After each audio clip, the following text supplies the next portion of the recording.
Hello, everybody. Welcome back. It's Too Fast to Movie. I'm your host, Abraham, and with me is my co-host, Ben Collins, here to talk about Season 1, Episode 7 and 8 of Attack on Titan, titled Small Blade and I Can Hear His Heartbeat.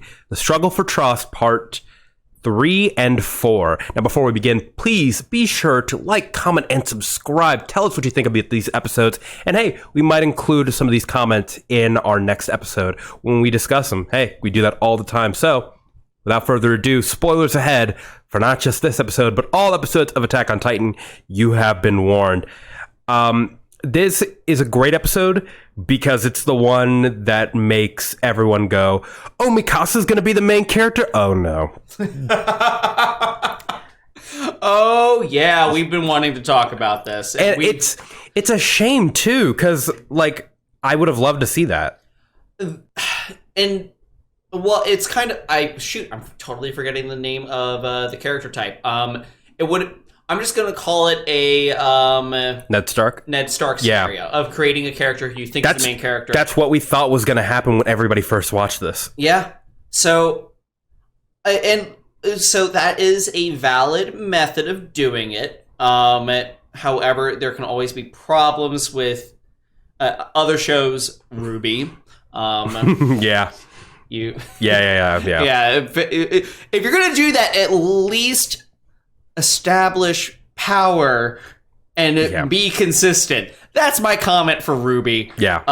At least this one has so much what the fuck going on behind it. Also, that you don't you're like, oh, this is just another added fuck you onto this. Yeah, and if Eren dies that way, it's totally yeah, that's fine. Yeah, no, of course he wouldn't survive that. His arm just got bit off, and these fucking Titans are terrifying. Yeah.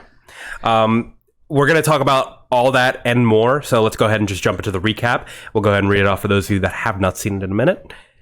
As the evacuation finishes, Mikasa goes to check on the rest of the recruits, who are stuck in Trost without gas. HQ has been overrun with Titans, and the people inside are too afraid to face them. Mikasa meets up with Armin and discovers that Eren has died. Her reaction is more subdued than expected, and she quickly goes into action after calling out the rest of the recruits for their cowardice. As she's on the verge of dying to a Titan, another Titan swoops in and punches the shit out of it. It is truly a mystery where this Titan came from. Later, Armin has a bright idea to lead the Titan to HQ so that the rest can escape. At the same time, Jean suddenly becomes important and makes tough decisions that lead to the death of some new recruits. Armin continues to have wonderful ideas and comes up with a way of killing all the Titans in the storage room. And with gas canisters filled and the Titans cleared, the mysterious Titan falls due to its injuries. And from the nape arises an unconscious but alive Eren Yeager. And just like that, any chance of Mikasa becoming more fleshed out? Yep. So we talked about this. We just talked about this last episode. This last week. So one of the main things to note here with this show, and we're going to be leading into some other female characters later, but again, this was just kind of oh, this is it. She's going to be there. Her boy that all of her motivation is tied to is gone. How is she going to act? Is she going to act like fucking Levi does after Erwin's gone? Nope, we don't get to see that. Yeah. Well, we start to get it because she's like, I need to act like you would. Yeah, but she goes into just suicide mode. Well, no. She goes into total garbage leadership mode where she's putting on this thing and then she has all these people follow her and then acts totally recklessly. Well, yes. I'm talking more about after that when she's faced with death. There's a moment where the two Titans are converging on her and she's like, this is it. And she's about to let the Titan just kill her, but she jumps out of the way instinctually. She's like, why am I still moving? I have nothing to live for. And then she finds new meaning in life. Get a glimpse of it. Yeah, we get a glimpse of the sun, the clouds part, the sunshine on her. She readies a small little dagger and screams at this Titan and is ready to fucking try to kill it. And I was like, yes, do it. And then Eren just comes in and is like, oh, yeah, let me just, my lady. And with that punch, he simultaneously killed that Titan and her character development. Yeah. We were talking, you brought this up before taping about there's an interesting connection between agency and femininity. And I kind of wanted to hear your take on that, because that was actually, when you said it, I was like, that actually, it checks out. Right. So, again, this show is not the worst about female representation in as far as everything goes. So we do have plenty of female characters like Ymir and Hanji who have plenty of agency, are doing their own thing. They're driving the story forward. They're being great characters with really fleshed out depth. Mm-hmm. And like even Annie, like my God, Annie is like just on her own fucking mission. In one season. Yeah, in one season, it's just like she's fucking diabolical and like out to get everyone. And it does a really good job of establishing this. However, when you take a look at the two female characters that have the least agency in the entire show, who are still extremely important, Historia and Mikasa, they are the two most feminine characters in the entire show. And it's really weird to have this correlation between femininity and agency. And when I'm talking about agency, I'm talking about individual agency, characters making individual choices for themselves that we see on screen. Yeah. And the see on screen thing is the most important thing here, because with what happens with Historia later, we know that Historia imparts all these big changes, but it's all just told to us through exposition. We never actually get to see Historia in action. Make the choice of like of building the orphanage, taking in the kids, like changing. Well, also that's like a really cliche thing. I'm just talking about governmental structure. That, well, yeah, of course, that as well. Like, that's the big thing that should be Historia's moment of, like, I'm restructuring things, and we only get that through flashback. Yeah. And that's all exposition. And that's really just because of the way that season 4... And I feel like that's not necessarily a problem with the representation. I think that's just a byproduct of the story, because we were so focused on the other side of the sea. Yeah. And we needed to see the other perspective, the Marleyans. We just weren't able to ever see the growing from the Eldian side. Well, no, that's not entirely true, because what we could have had during those flashback sequences when shit was actually improving was Historia actually interfacing with the Marleyans that were coming over. Because I'm sorry, but who's the first person that should be having a serious conversation about building fucking train tracks in Eldia? That's fair. Like, she should have been part of that. Yeah. Like, yeah, that's the kind of stuff that we're is talking true. about. I would agree with that. There's one other character, another character on Levi's squad who does die later on, Petra. Yeah. And I know she is a lot more feminine, and has more agency. It's just a shame I have to dies. rewatch more of that portion, because again, it's also a question of like how, when you set up a character to be killed like Marco, and you can kind of build them up however you want, but ultimately you're building them up so that you can take them away from the audience. Right. So, I mean, yeah, that's true. Yeah. It is a driving moment for Eren, but it's everyone in Levi's squad. It's not just like, oh, they're not just fridging people, fridging women just for the sake of well, I don't think that there's anything inherently sexist about that. I think, and again, like, this show is actually really good at female representation, but it's just like when we're taking a look at it, and like there's this obvious correlation between femininity and agency. Yeah, even like, Gabby later on, exactly. And Zofia, like comparing those two characters. Yeah, like that's another. Yeah, it is apparent, and it is a pattern that's shown in the show. And again, they get to have a lot of more masculine women because of the fact that it's set during war. Yeah. So they do get a lot of female characters that are like this. It's just kind of a shame that the more feminine characters don't actually get to shine in their own ways. Yeah. And Mikasa only really gets to shine in her masculine portions, not in any of her feminine. I think Historia does get some more in early parts of season 3 and season 2, but I guess it's also just like how Mikasa is like a reflection of Eren, Historia is a reflection of her father and Ymir. Like, exactly. So even in that aspect, it's still flawed. But regardless, I still want to talk about other characters because there are still the beginnings of really interesting characters that we will follow for the rest of the show. Jean. Marco. Yeah. No, Marco's for character development. That's all.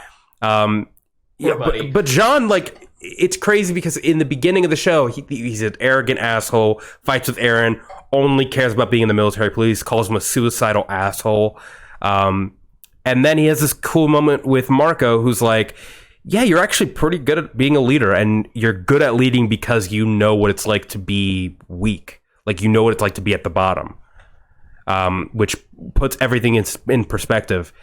And I really like this. I wouldn't call it a transformation from John. He more settled into himself. I'd agree with that. It's less of a transformation and more of a journey of self-discovery. Right. Because he's always been the same person who's blunt, tells it like it is. He is a realist.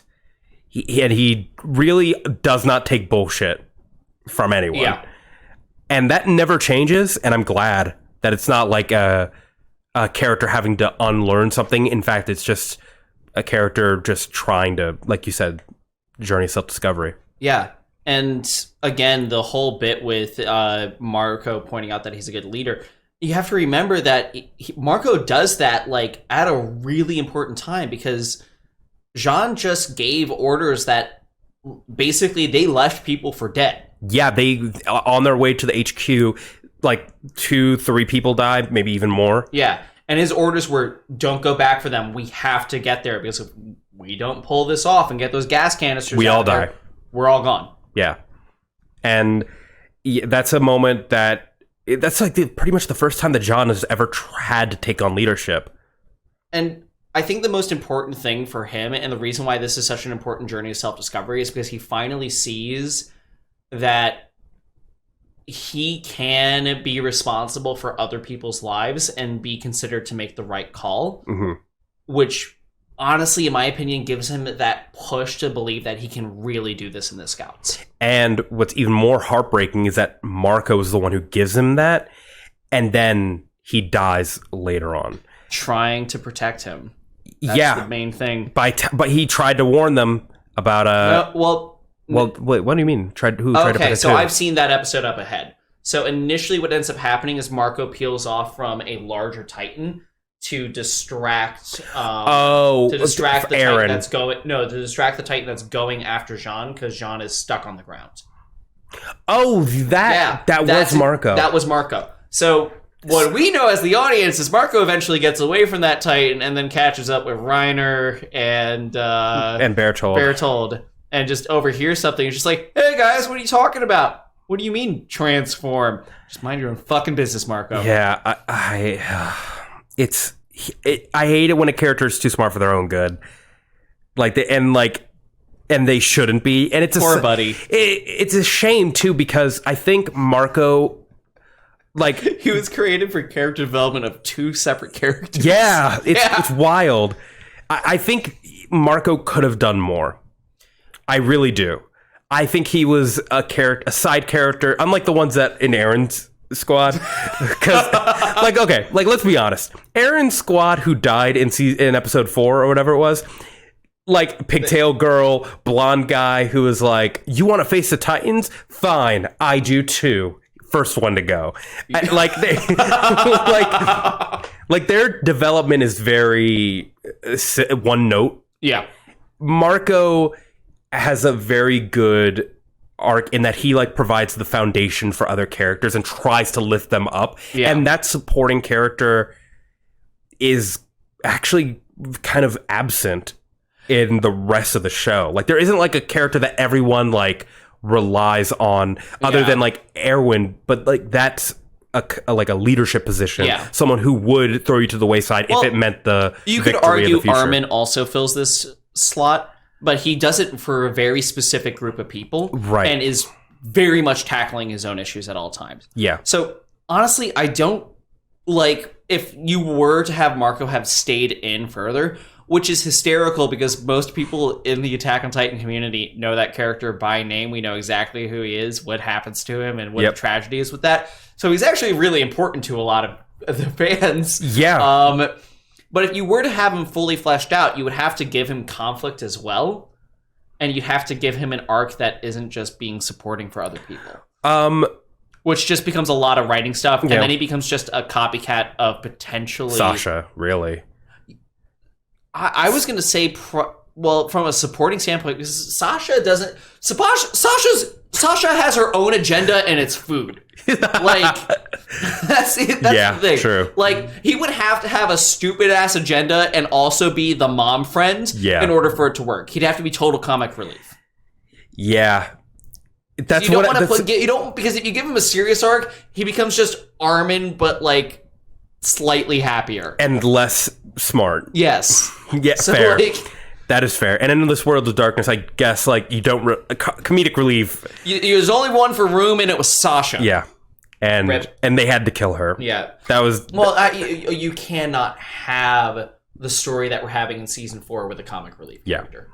Unless it's Hanj. But even Hanj is, like, no longer in comedic relief mode. Yeah. That's pretty much Jean and Marco. I also want to talk about Armin, because... Oh, yes. The boy wonder himself. Yeah. I remember Armin when he's first introduced. Everybody's like, "God, that fucking bitch!" Like, because like these timid characters are often like they don't often grow out of it in anime. I feel like, like a lot of the time when a character is like this timid weakling person, they never like turn into the badass person. I also just remembered something, and this is going to tie back to our thing about femininity. So this could be a really weird read on it. But Isayama has stated previously that Armin is supposed to be a female character. Was supposed to be? Is. What? Yeah, I know.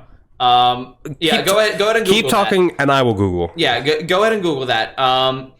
Because I know that one requires some proof, and I had that one pulled up on me previously as well. I am not finding anything. Oh, you're not finding anything about that statement? Look up Isayama's favorite female character in Attack on Titan. Okay, you keep reading. Because I know that's where the quote is supposed to come from. And if it's totally wrong, please roast me in the comments for believing some bullshit. But the weird element here is that he's also one of the most feminine men, if you are going to read him as a male character. And he actually fucking shines throughout the entire series, especially in this moment. And like even later down, this one strategy just to get rid of the Titans down there so that they can refuel, it is amazing how well it is pulled off and how well that he puts it together. Yeah. Again, he's a fictional character, so he can do things like this. But like this carries on to be a consistent piece throughout the entire show. And I feel like for anyone that had doubts about Armin in the first place, this was the moment. Yeah. That's like, okay, no, they are extremely useful. Armin is a boy. Armin is a boy. There is one article in which Isayama answered a question that was, out of the group of female characters, who did Mikasa get along with the most? And he answered Armin. So he might have just misread the question. Interesting. And then that spiraled out of control because another article went like, Isayama revealed that Armin is a female character. But in the manga, he's referred to him as a man. Yeah, he self-identifies as male. Interesting. So... that's probably just a translation error, like during the interview process. But you are totally right that this is the moment where everyone goes, that kid is something. Yeah. And it's crazy because in season 3, when they're choosing who's going to live or who's going to die, we all are like, oh yeah, Erwin's gonna get chosen because like Armin's just like a character. But then Aaron lays out everything that Armin has done, like revealed Reiner on the wall, like all the crazy, like the whole Trost battle that's gonna happen. Yeah, is his idea. He's the one who he's the reason why they retake Trost. Yeah, he's the one who like convinced the military to not kill Aaron. He the negotiator. Up with the battle strategy. Yeah. It's all him. And then when you put that in perspective and thinking about it, that this is his start, it's just like I understand why the writer, obviously like Meta, like chose to keep Armin alive, because this character's story is not done. Oh, and clearly there's going to be... I'm expecting so much from him in this next season, because we have not seen him in a position where he's an actual commander yet after the 5-year time skip. And what's even better is that he's the commander. He's the commander of like a run and gun squad. So they're back to how the scouts used to be. Yep. And it's just like... Well, didn't he replace Commander Irwin's position? No, he replaced Hanji's position. Oh, okay. Hanji's the leader. Hanji's the leader right now. But if Hanji goes, it's on Armin. It could be on Armin, yeah. And that's going to be fun to see them figure out how to maneuver that whole battlefield that we left off at season 4. Let's also, because I know we always talk about this in season 1, Reiner, Annie, and Bertolt. I love them, because every time it's like the Leonardo DiCaprio meme where you're like, what the fuck? Like they said the thing. They said the thing. Reiner, I just love how Reiner's like, oh yeah, Connie, how much you know about that Titan over there? And Connie's like, what are you asking me over there? What are you asking me for? I'm just getting this gas. like I don't know. Like, they're so obvious about it in hindsight. Yeah, they're like so... But like, when you're first watching, it's just like, yeah, I'd be curious too. Yeah. That's a little fucking weird. Yes, and it's also the added benefit that everyone is as in the dark as they are. So it just... Like, they all have their memories wiped. They're living in, like, basically a simulated world. They're living in, like, a Matrix world. Yeah. Like a fake... Like, it's not real. Nothing about their society is real. So when these moments like are like done, it's nothing, and then you're just like, he's asking because he wants to know. He wants to capture Eren. Yeah, he's like, I need to know who that is and what Titan it is, because he's probably like looking for like, did it like grow spines? Yep. Was it like commanding other Titans? Because if it's commanding other Titans, that's what we were sent here for. Yep. If it's just fighting them, or like, we still don't know a ton about the Attack Titan. I presume the Attack Titan, or I've also heard it translated as the Berserk Titan at some point. Yeah, I've heard that. Yeah. So I've also heard that the Attack, like, as far as we know, the Attack Titan only punches people. We know that pretty much like it's just like just punch. Well, no, he goes like into a rate. Like, it's probably very good durability, I would imagine. Because like there's like a point in season 1 where like its arm gets torn off, leg gets torn off, and he's still fighting Annie. Yeah. Or something crazy. Like, yeah, he can just go on forever. It's pretty fun. And I will say, the other scene that just stuck out to me that I was like, the entire time that I'm watching, was like, again, I was watching with my partner who doesn't know what's going to happen. So I'm like, I can't say anything, but I'm also like having that, that fucking moment is the like fucking moment of just like, we should just leave that tight. And then all 3 of Annie, Reiner, and Bertolt are like, no, we should not. We should make sure we see what the situation is at least. Oh, look, it's Eren. We should definitely pick him up. Yep. Like, it's...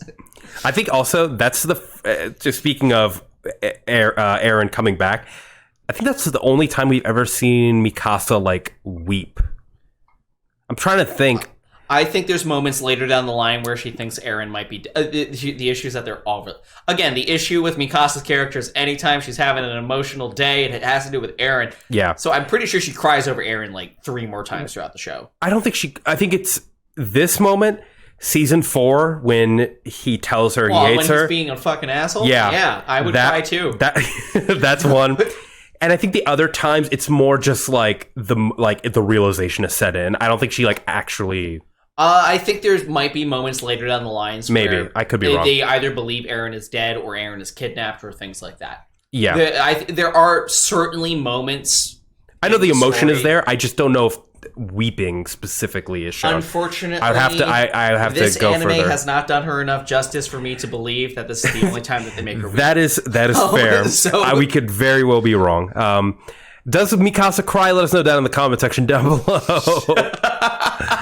I don't know. I really do like coming back to the show every week because it's It really is. Every single time we talk about one episode, we end up talking about the entirety of it because that's just how that's how interconnected the show is, and just seeing the way that the threads are going, like you can already see the road that's being paved for these characters as early as episode 5 is just really good storytelling. I just love to see that. Anything you want to leave off with?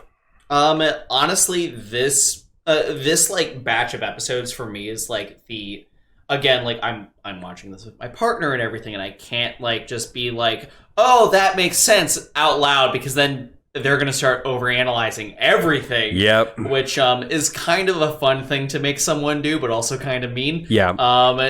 But like you just go, oh, and they're like, what does that mean? Well, I will say, watching it with another person, one of my favorite things about these 2 episodes is when Eren pops out in Titan form. There's just this moment where like even my partner was like, "Is that Eren?" No, that doesn't make any sense. And then at the end, it is Eren. How did that happen? And also, like, the arm came back, the leg. It's just like there's so many moments you're just like, what the fuck is happening? And reliving that vicariously through another person, so good. Yeah. It's so good. It's really like, is. It's chicken soup for the soul. Just other people fucking panicking watching the show. And it's great. It's great because there are answers. Unlike a lot of shows where you're like, what the fuck is what it like Game of Thrones? Like, what the fuck is Azor Ahai? Is that ever gonna come up? Or like remember that shit? Azor Ahai kind of came up. It was really horribly all right, up. So while Ben, go ahead and I'm not defending Game of Thrones. While he's in denial of Game of Thrones, I think it was bad. Let's go ahead and wrap up this episode of Too Fast, Too Movie. Thank you guys so much for watching, and be sure to let us know what you thought of these episodes down in the comment section down below. We'll be able to read some of them on the next episode. So until that time, it's Too Fast, Too Movie. Who's better written, Mikasa? Mikasa or Daenerys Targaryen? I already did the read. Fuck.